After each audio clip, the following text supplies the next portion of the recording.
தேவனுடைய பரிசுத்த நாமத்திற்கு மகிமை உண்டாவதாக. இந்த காலை வேளையில் உங்கள் அனைவரையும் ஆண்டவராகிய இயேசு கிறிஸ்துவின் இன்ப நாமத்தில் உங்களை அன்போடு வாழ்த்தி வரவேற்கிறேன். விண்துளிகள் வாயிலாக இந்த நாளில் சந்திப்பதிலே மிகுந்த மகிழ்ச்சி அடைகிறேன். யாக்கோபு 3ஆம் அதிகாரம் 11ஆம் வசனம், ஒரே ஊற்றுக்கண்ணிலிருந்து தித்திப்பும் கசப்பான தண்ணீர் சுரக்குமா? இந்த நாளில் செய்தியானது தேவனோடு பேசுதல். தேவனோடு பேசக்கூடிய ஒரு அனுபவம் பாக்கியமான அனுபவம். தேவனோடு பேசக்கூடிய ஒரு அனுபவம் ஒரு சந்தோஷமான அனுபவம். தேவனுக்கு பிரியமான பிள்ளைகளே, இங்கே மோசே தேவனோடு, தேவன் மோசேயோடும் பேசுகிற இந்த முதல் சம்பவம் ஒரு அற்புதமான ஒரு சம்பவம், ஒரு ஆச்சரியமான சம்பவம். அங்கே வனாந்தரத்திலே முட்செடி ஒன்று இருக்கிறது. அந்த முட்செடியின் அனுபவத்தை அந்த நாளை நான் படிக்க இருக்கிறோம். அங்கு அந்த இடத்துல நான் பார்க்கும்போது கர்த்தரை பற்றி பலமுறை சொல்லப்பட்டுள்ளது என்று சொல்லி நான் வாசிக்கிறோம். மோசே குறித்து 6 தடவை அங்கே சொல்லப்பட்டுள்ளது. இப்படி இந்த சந்திப்பு இதற்கு ஆபிரகாம், ஈசாக்கின், யாக்கோபு அவருடைய தேவன் என்று அங்கே நான் வாசிக்கிறோம். தேவனை அழைக்கும் போது அவர் ஆபிரகாமின் தேவன், அவர் ஈசாக்கின் தேவன், அவர் யாக்கோபின் தேவன் என்று சொல்லி அங்கே அழைக்கப்படுகிறார்.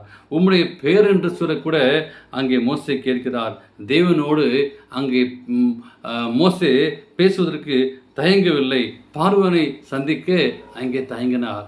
தேவனோடு பேசிய அவர் தயங்கவில்லை, ஆனால் பார்வனோடு பேச அங்கே தயங்கினார். அவரிடத்தில் சாக்கு போக்கில் இருந்தன.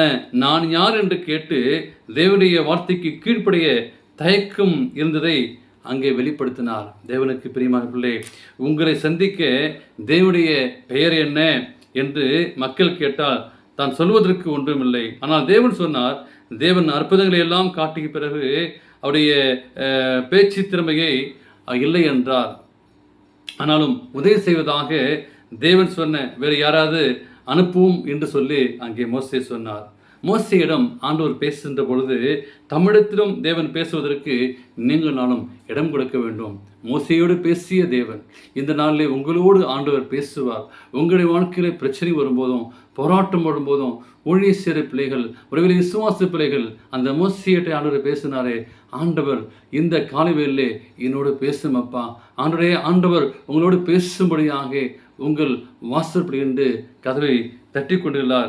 ஆண்டவரோடு நீங்கள் நேரத்தை செலவிட வேண்டும். நீங்கள் ஜெபிக்கும் போது ஆண்டவர் உங்களுடைய ஜெபங்களை கேட்குவார். வேதத்தை வாசிக்கும் போது ஆண்டவர்களோடு பேசுவார். ஆம், தேவனுக்கு பிரியமான பிள்ளையே, மிகவும் மோசையை போல அங்கே யோபு குறித்து வாசிக்கும் போது யோபு தேவனும் பேசிக்கொண்டுகிறார். துன்பத்தின் மத்தியிலும், கஷ்டத்தின் மத்தியிலும், வேதனை மத்தியிலும் அங்கே முடிவான ஒரு வார்த்தை. தான் இக்கட்டான சூழல் வந்தபோது கூட தேவனை அவர் பின்வைக்கவில்லை. எப்பொழுதும் தேவனை முன்வைத்தார். தேவனுக்கு பிரியமான பிள்ளைகளே, எந்த சூழ்நிலை மத்தியிலும் அவர் தேவனை இகழ்ந்து பேசவில்லை. உடனே ஆண்டவர்களோடு பேசும்போது மோசையோடு பேசிய தேவன், யோபோடு பேசிய தேவன் ஆண்டவர் இந்த காலையிலே உங்களோடு பேசுவாராக. அப்படி பேசும்போது அந்த அற்புதமான ஒரு சம்பவம், முட்செடியிலே மோசே மோசே என்று கூட்டிய தேவன் உங்களையும் என்னையும் பேர் சொல்லி அழைத்திருக்கிறார். அப்படியேப்பட்ட ஆசீர்வாதத்தை பெற்றுக்கொள்ள தேவன் கிருபை செய்வாராக. ஆமேன்.